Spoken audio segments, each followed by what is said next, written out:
안녕하십니까. 에듀앙다크 운영자 강쌤입니다. 자, 이번 시간에는 에너지관리 기능사 실기필답형 기출문제 2014년도 3회차 한번 보도록 하겠습니다. 문제 1번, 다음 설명에 맞는 밸브 명칭을 아래에 쓰시오라고 돼 있네요. 자, 그래서 각각 설명이 가, 나, 다 이렇게 세 가지가 나오는데, 일단 가본부터 보게 되면 유체를 한쪽 방향으로만 흐르게 하는 밸브로서 별도의 조작 없이 유체의 압력에 의해서 스스로 개폐되는 밸브라고 해가지고 유체를 한쪽 방향으로만 흐르게 한다. 뭐였습니까? 자, 요 가번 같은 경우에는 역류 방지 밸브라고 해서 체크 밸브였죠. 자, 그래서 체크 밸브를 뭐 다른 말로는 역류 방지 밸브 이렇게 부른다라고 했습니다. 자, 그래서 뭐 참고적으로 설명을 좀 더 드리면 요 체크 밸브 같은 경우는 어땠습니까? 스윙식이 있었고 이렇게 있으면 밸브판이 이렇게 생겨서 이게 유체가 이렇게 들어오게 되면 밸브판이 이렇게 열렸다가 스윙하면서 다시 반대쪽으로 오면 닫혀버리는 이런 스윙식이 있었습니다. 자, 그리고 리프트식도 있었어요. 리프트식은 이렇게 해서 여기에 밸브가 이렇게 달려있고 밑에서 유체가 들어오게 되면 여기 밑에 유체가 차죠. 물이 찹니다. 그럼 얘가 부력에 의해서 이렇게 떠올라요. 떠오르면서 이렇게 지나갔다가 다시 반대로 오게 되면은 요게 이제 유체 하단부에 유체가 이렇게 빠져나가면서 부력에 의해 다시 내려가면서 닫히는 이런 형식이 리프트식이었습니다. 자, 그래서 참고적으로 요 스윙식 같은 경우가 수평 수직 배관에 모두 사용할 수 있었고, 그리고 보통 보면 뭐 직경이 큰 배관에도 사용을 한다라고 했었고요. 그 다음에 리프트식 같은 경우에는 수평 배관에만 사용을 할 수 있었다라고 했었죠. 자, 그 이유는 뭡니까? 요 리프트식 같은 경우는 부력에 의해서 수평 배관에 설치하면 떠올랐다가 다시 유체가 줄어들면은 부력에 의해서 내려오는데, 내려올 때 왜 내려옵니까? 중력이 하부로 이렇게 누르기 때문에 내려올 수 있다라는 겁니다. 그래서 이거를 만약에 수직 배관에 이런 식으로 설치하게 되면 어떻게 되는 거예요? 밸브가 이렇게 있다라고 했을 때 유체가 밑에서 들어온다라고 치고 유체가 차면서 옆으로 밀 겁니다. 자, 이렇게 옆으로 밀어서 유체가 지나 올라갈 거예요. 근데 이제 반대로 내려올 때는 어떻게 돼요? 위에 수평에 설치했을 때는 자연스럽게 중력이 눌러서 아래쪽으로 닫히지만 이 내려올 때는 어떻게 돼요? 수직 배관인 경우에는 이게 옆으로 눌러줘야 되는데 중력이란 건 어때? 옆으로 못 눌러주죠. 그러니까 얘가 열렸다가 잘 안 닫힙니다. 그렇기 때문에 이 리프트식 체크 밸브 같은 경우에는 수평 배관에만 설치할 수 있다라는 겁니다. 자, 그래서 어쨌든 가번 같은 경우는 체크 밸브 혹은 역류 방지 밸브 이렇게 보시면 되고요.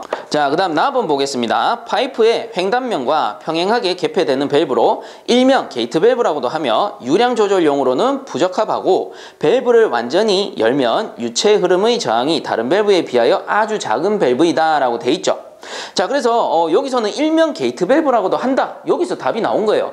게이트 밸브라고도 하는 게 뭐예요? 슬루스 밸브였죠. 자, 그래서 요 나번 같은 경우는 답이 게이트 밸브가 될 수는 없습니다. 보기에 게이트 밸브를 줬기 때문에. 그래서 답은 슬루스 밸브 라고 적어주셔야 되죠. 그래서 슬루스 밸브 또는 다른 말로 게이트 밸브라고도 부른다라는 겁니다. 자, 그래서 요 슬루스 밸브는 어떻게 생겼냐? 밸브가 이렇게 생겨가지고 밸브판이 이렇게 수직으로 열렸다 닫혔다 하죠. 그래서 위에 뭐 손잡이가 이런 식으로 달려 있을 겁니다.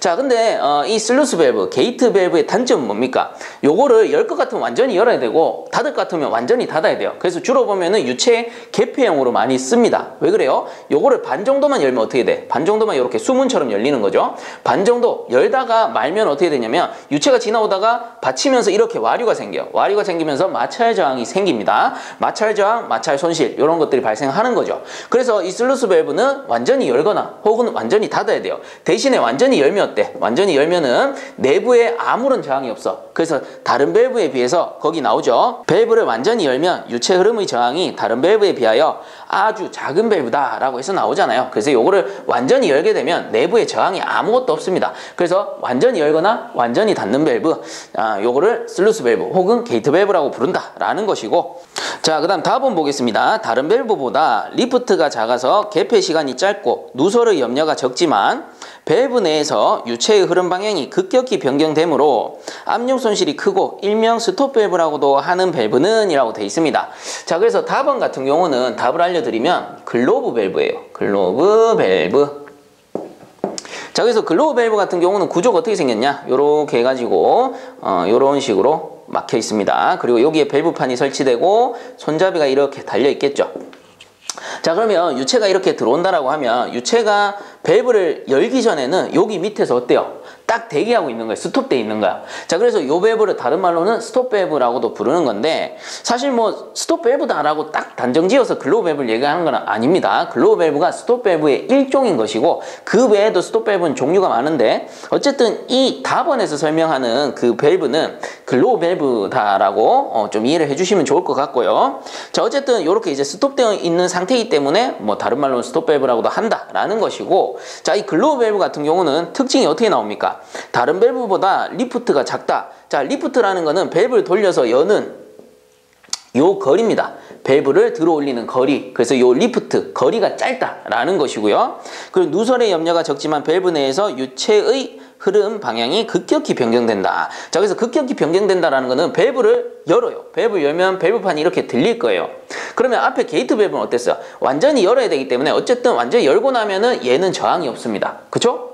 게이트 밸브랑 요거 비교하는 겁니다. 그래서 게이트 밸브는 밸브판을 완전히 열어버리면 이렇게 저항이 없어요. 직선으로 통과할 수 있거든요. 근데 이 글로우 밸브도 마찬가지, 완전히 열었다라고 가정을 합시다. 완전히 열었는데도 어떻게 돼요? 글로우 밸브는 이렇게 들어와서 팍 꺾여서 이렇게 지나가는 거예요.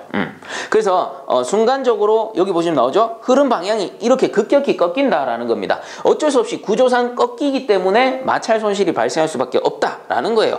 그래서 유체의 흐름 방향이 급격히 변경되므로 압력 손실이 크고 일명 스톱 밸브라고도 한다. 그래서 글로우 밸브다라는 것이고, 그리고 글로우 밸브의 또 다른 특징이 있었죠. 이 슬루스 밸브는 개폐용에 주로 쓴다라고 했다라고 하면은, 이 글로우 밸브는 주로 보면 유량 조절용으로 씁니다. 그래서 밸브판을 조금만 열면 유량이 조금만 공급되고요, 많이 열면은 유량이 많이 공급되는 형식의 밸브다. 이렇게 이해해 주시면 좋겠습니다. 자, 그 다음 2번 문제. 다음 도면은 온수 보일러의 배관 개통도이다. 갈로 1에서 갈로의 명칭을 쓰시오라고 돼 있네요. 자, 그래서 이전에도 요 개통도 나왔었죠. 그래서 요런 문제는 개통도가 그대로 나오기 때문에 요 개통도를 그대로 외워버리시면 가장 편하다라고 했습니다. 자, 그래서 하나씩 짚어보면 해설에도 나오지만 갈로 1번은 번호고요. 그 다음 갈로 2번은 순환 펌프고, 그 다음 갈로 3번은 공기 빼기 밸브, 그 다음 갈로 4번은 팽창 탱크, 그 갈로 5번은 방열기다 라고 했었죠. 자, 그래서 2번 문제 이렇게 정리해 주시면 좋겠습니다. 자, 그 다음 3번 문제. 다음은 보일러에서 화염의 유무를 검출하는 화염 검출기에 대한 설명이다. 각각의 설명에 해당되는 화염 검출기의 종류를 한 가지씩 쓰시오라고 돼 있네요. 자, 그래서 설명 보겠습니다. 자, 가번 같은 경우에는 광전관을 통해 화염의 적외선을 검출하는 것이다 라고 돼 있죠. 자, 그래서 제가 예전에 화염 검출기 이론 수업할 때 요 광전관이라고도 하는 화염 검출기를 플레임 I라고 했었죠. 그래서 뭐 이런 겁니다. 예를 들어 보일러가 있고 여기에 노통이 있어요. 요게 연소실이죠. 그럼 버너가 있는데 요 단면을 이렇게 보면은 동그랗게 생겼죠. 그래서 여기에 버너가 있을 거고, 버너 주위에 이렇게 동그라미 구멍을 뚫어서 여기 안에다가 광전관을 집어넣어요. 광전관. 그러면 이 광전관이 뭘 하는 겁니까? 연소실 내부에 연소가 충분히 이루어지고 있다면 그 내부에 있는 빛을 직접 보는 거예요. 그래서 눈으로 본다라고 해서 이 광전관을 뭐라고 했습니까? 플레임 I라고 했었죠. 그래서 광전관을 통해 화염의 적외선을 검출한다. 플레임 I.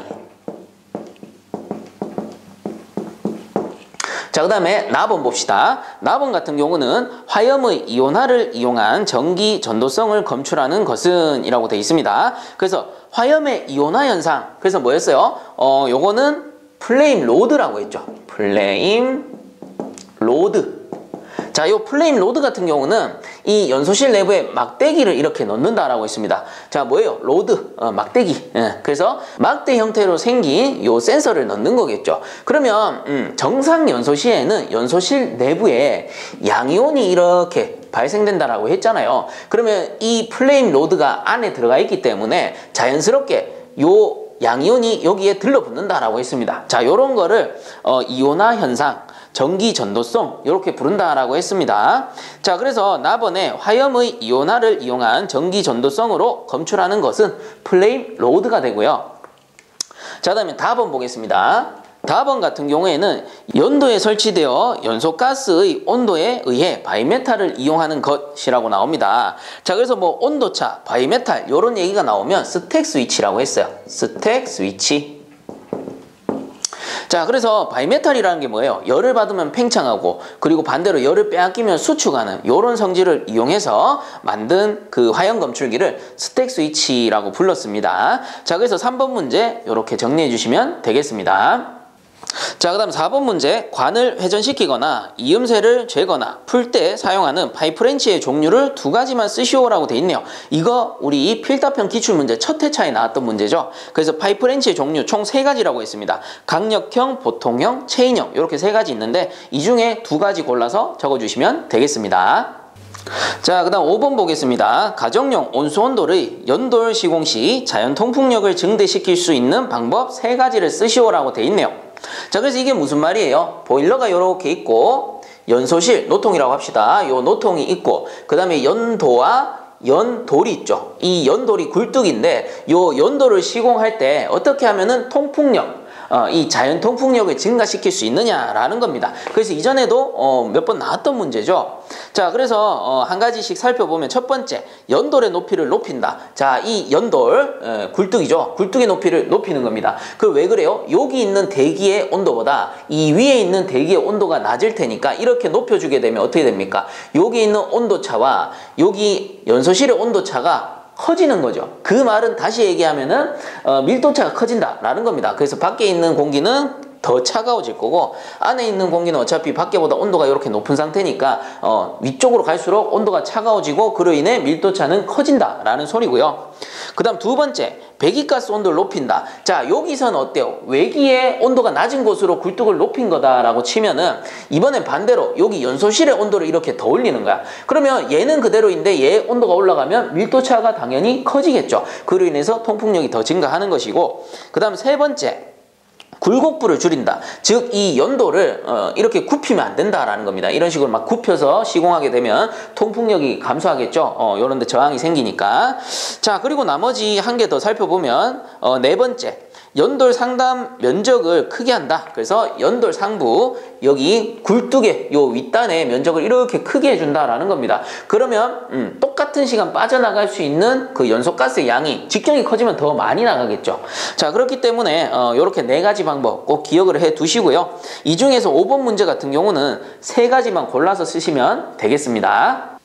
자, 그 다음 6번 문제 보겠습니다. 호칭 20A 동관을 곡률 반지름 120mm로 90도 밴딩할 때 굽힌부의 길이는 몇 mm인지 계산하시오라고 돼 있네요.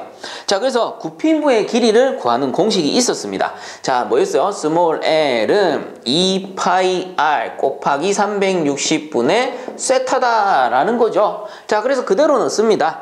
자, 요 스몰 l은 2 곱하기 파이에 곱하기 r은 반지름이죠. 반지름 120mm, 120 곱하기 360분의 세타, 각도 90도라는 겁니다. 자, 그래서 요대로 구해보게 되면 어떻게 되느냐?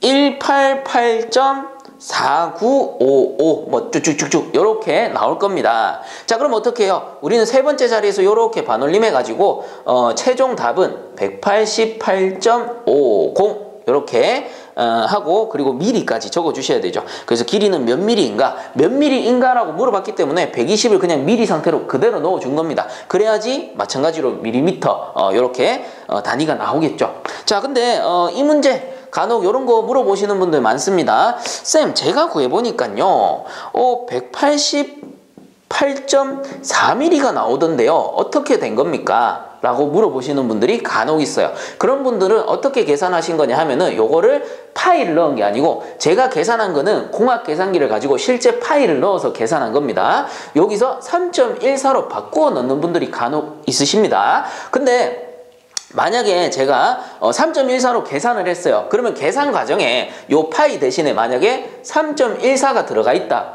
그리고 답을 구해서 188.4mm라고 적어줬다라고 하면은 감독관이 맞다고 해줍니다. 왜? 계산 과정이 맞거든요. 그래서 계산 과정이 맞는 상태에서 답이 도출되었기 때문에 그러면 이 사람은 알고 풀었구나 라고 판단하고 마찬가지 맞다라고 해줍니다. 어떨 때 파이 대신에 3.14가 있다면.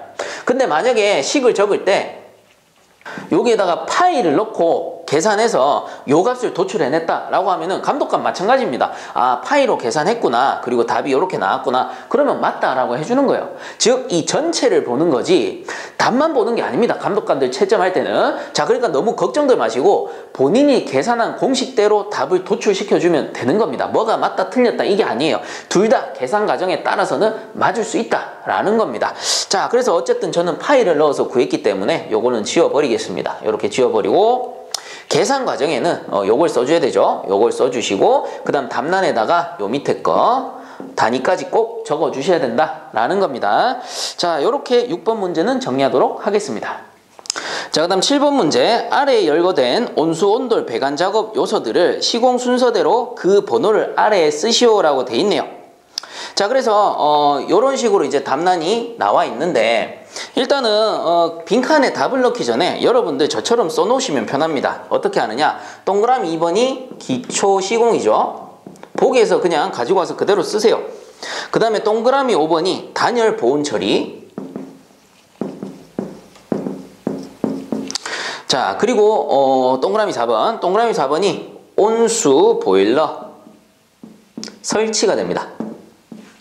자, 그리고 동그라미 7번이 시멘트, 모르타르, 뭐 작업이라고 나올 때도 있고 여기처럼 바르기 이렇게 나오기도 합니다. 자, 그래서 이렇게 딱 적어 놓고 이제 하나하나씩 찾아보는 거예요. 자, 그래서 이거 앞에서 잠깐 다루기도 했었는데 뭐냐면은 우리가 온수온돌 배관을 시공하거나 혹은 온수온돌 배관을 놓고 보일러를 설치하는 겁니다. 이때 가장 먼저 해야 될 게 기초 시공이라고 했죠. 그래서 이 기초 시공이 뭐였어요? 콘크리트 타설입니다. 그래서 콘크리트 기초 타설이 말 그대로 기초 시공이에요. 그래서 뭡니까? 요 바닥에 콘크리트로 평평하게 이렇게 타설을 해주는 겁니다. 그 다음에 하는 게 뭐였어요? 그 다음 하는 게 방수 처리를 한다 했죠. 방수 처리. 그래서 요 방수 처리가 번호로 치면 8번이 되겠네요. 8번.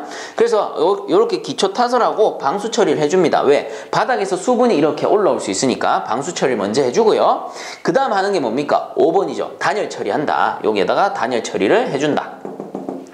이렇게 하고 나서 뭘 했습니까? 이제 배관을 깔아야 되는데 배관을 그냥 그대로 깔면 어떻게 돼요?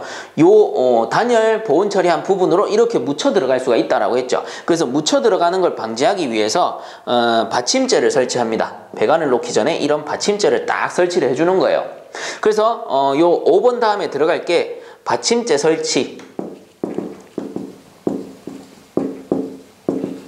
요게 번호로는 9번이라고 나오네요. 동그라미 9번. 자, 그 다음 받침재를 설치했으니 이제는 배관을 이렇게 시공할 수 있다라는 겁니다. 배관을 이렇게 시공할 수 있다. 그래서 이게 배관 작업이라고 나오네요. 배관 작업. 자, 그리고 요 배관 작업은 동그라미 3번이라고 나옵니다. 자, 그래서 배관을 이제 설치를 했기 때문에 그 다음에는 보일러를 설치할 수 있다라는 겁니다. 그래서 바닥에다가 먼저 배관을 깔고 그 다음 보일러를 놓는 겁니다. 안 그러면 배관 깔지 않고 콘크리트를 덮어버리면 배관이 노출돼 버리잖아요. 그래서 온수온돌이란 게 뭐예요? 우리 온돌방 생각하면 돼요. 온돌방 다 뭐예요? 매설돼 있단 말이에요.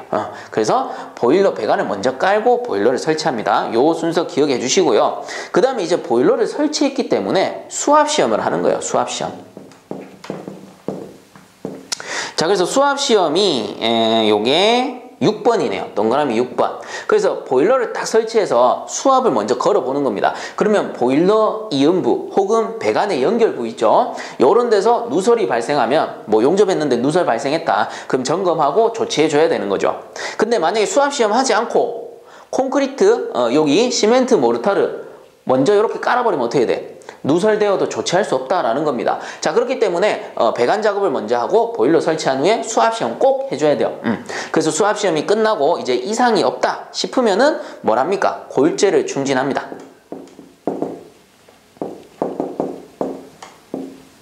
그래서 마지막으로 시멘트 모르타르를 바르기 전에 골재를 충진해서 마지막으로 시멘트 마무리하기 직전에 이렇게 채워주는 거예요. 자, 그래서 이 골재 충진 작업이 1번이네요. 1번, 동그라미 1번 이렇게 나옵니다. 자, 그 다음에 7번 시멘트 모르타르 바르기. 그래서 여기 이제 마지막에 시멘트랑 모르타르를 발라서 이렇게 이제 최종적으로 마무리하는 겁니다. 그러면 우리가 여기 이제 온돌방 따뜻하게 지낼 수가 있는 거죠. 자, 그래서 요 순서 잘 기억을 해주세요. 이해를 하고 외워버리시면 생각보다 어렵지는 않을 겁니다. 그래서 기초 시공한 다음에 방수 처리, 단열 보온 처리, 받침재 설치. 왜? 배관이 묻힐 수가 있으니까. 그래서 받침재 놓고 그 다음 배관 작업, 그리고 온수 보일러 설치, 보일러 놨으니까 수압 시험, 그 다음에 골재 충진, 마지막에 시멘트 모르타르 바르기. 이렇게 마무리해 주시면 되겠습니다. 자, 그 다음 8번 문제. 동관을 작업할 때 T분기관 돌출형 이음부를 성형하려고 한다. 이때 필요한 공구를 5가지만 쓰시오라고 돼 있네요. 그래서 요거 밑에 답을 보셔도 되고 해설을 참고하셔도 됩니다. 그래서 해설에 보시면 T뽑기 헤드, 유니 드릴, 라쳇 렌치, 그립 렌치, 캠 핀서 이렇게 5가지가 있다라는 거죠. 자, 이렇게 적어주시면 되겠습니다.